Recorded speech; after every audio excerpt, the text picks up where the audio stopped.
এখানে উপস্থিত হয়েছে একটি মাত্র উদ্দেশ্য নিয়ে। আপনারা দেখেছেন গত কিছুদিন আগে আমাদের ভারপ্রাপ্ত চেয়ারম্যান জনাব তারেক রহমানের বিরুদ্ধে কিছু রাজনৈতিক দল কটূক্তিমূলক আচরণ করেছেন।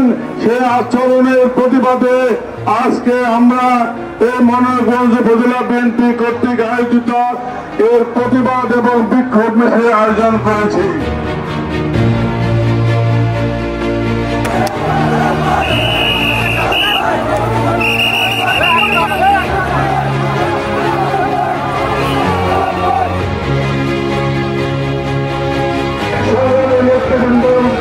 বলতে চাই, বাংলাদেশ জাতীয়তাবাদী দল একটি গণতান্ত্রিক দল।